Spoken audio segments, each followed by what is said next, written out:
नमस्कार। आज हम एक बहुत ही दिलचस्प जगह की बात करने वाले हैं। जी।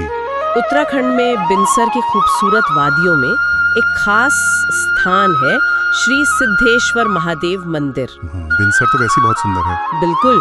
तो हमारे पास जो जानकारी है वो बताती है कि ये सिर्फ एक मंदिर नहीं है, ये शांति और ध्यान का भी एक बड़ा केंद्र है। सही कहा। तो चलिए देखते हैं इन स्रोतों में क्या जानकारी छिपी है और क्यों ये जगह इतनी अनूठी मानी जाती है। तो बिनसर की प्राकृतिक सुंदरता तो है ही, जैसा आपने कहा, लेकिन ये मंदिर उसमें जैसे एक आध्यात्मिक परत जोड़ देता है। आध्यात्मिक परत। और जो स्रोत हमारे पास हैं उनका सबसे मुख्य दावा तो यही है कि माना जाता है कि स्वयं भगवान शिव ने यहाँ तपस्या की थी। अच्छा, स्वयं भगवान शिव ने? जी, यही मान्यता है। और ये सिर्फ कहने की बात नहीं है, है ना? विवरणों में ये भी आता है कि वहाँ एक पत्थर पर शिव जी के पैरों के निशान पदचिन्ह आज भी मौजूद माने जाते हैं। बिल्कुल, और ये बात आस्था को और गहरा करते हैं। हाँ, जाहिर है ये तो भक्तों के लिए बहुत बड़ी बात होगी। हाँ, स्रोत यही बताते हैं कि भक्तों के लिए ये सिर्फ निशान नहीं बल्कि शिव जी की साक्षात उपस्थिति का प्रमाण है। जरा सोचिए ना। चारों तरफ ऊंचे घने देवदार के पेड़, हवा में वो घंटियों की आवाज लगातार गूंजती रहती है। हाँ। और धूप अगरबत्ती की वो महक, ये सब मिलकर एक ऐसा माहौल बनाते हैं जिसे कई लोग विवरणों में अलौकिक या दिव्य कहते हैं। समझ सकती हूँ, ये तो माहौल की बात हुई, लेकिन इसकी प्राचीनता को लेकर भी कुछ दिलचस्प बातें सुनने में आई हैं। हाँ, वो भी है। स्रोत कहते हैं कि मंदिर कब बना इसका कोई पक्का ऐतिहासिक सबूत है नहीं। ये थोड़ा हैरान करता है। हाँ, और शायद यही बात इसे और रहस्यमयी भी बनाती है ना? सही।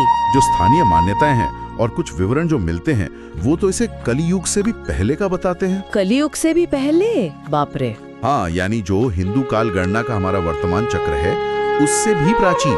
अब देखिए, ऐतिहासिक प्रमाण नहीं होने का ये मतलब तो नहीं कि वो जगह थी ही नहीं। नहीं, बिल्कुल नहीं। स्रोत इस बात पे भी जोर देते हैं कि कैसे यहाँ लिखित इतिहास से ज्यादा मौखिक परंपरा का वजन है। अच्छा, जो कहानियाँ पीढ़ी दर पीढ़ी चली आ रही हैं। जी हाँ, वही कहानियाँ और मान्यताएं वही सबसे बड़ा सबूत माने जाते हैं। ये तो काफी दिलचस्प बात है कि कैसे मौखिक इतिहास कभी कभी लिखित दस्तावेजों से भी ज्यादा महत्वपूर्ण हो जाता है। हाँ, बिल्कुल। अच्छा, तो यहाँ की पूजा और मान्यताओं पर आते हैं। जी।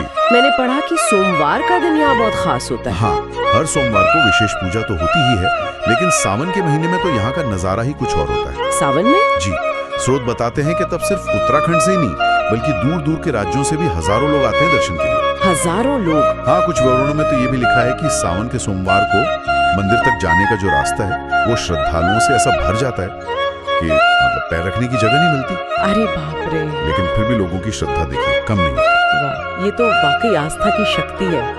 अच्छा, और मंदिर के पास एक क्या कहते हैं, जलधारा का भी जिक्र था, शिवगंगा। हाँ, शिवगंगा। उसका क्या महत्व बताया गया है? जी, वो एक प्राचीन पुरानी पानी की धारा है जो मंदिर के पास ही बहती है। विवरण बताते हैं कि भक्त उसे बहुत पवित्र मानते हैं। कई लोग दर्शन से पहले या बाद में उस जल से शुद्धि करते हैं। उससे भी शिव जी की उपस्थिति से ही जोड़ा जाता है। अच्छा, जैसे वो शिव के जटाओं से निकली हो। कुछ वैसी ही मान्यता है। हाँ। वो उस जगह के आध्यात्मिक भूगोल का एक जरूरी हिस्सा है। तो ये साफ है कि ये सिर्फ एक धार्मिक स्थल नहीं है जहाँ लोग बस पूजा करने आते हैं। यहाँ का अनुभव उससे कहीं गहरा है।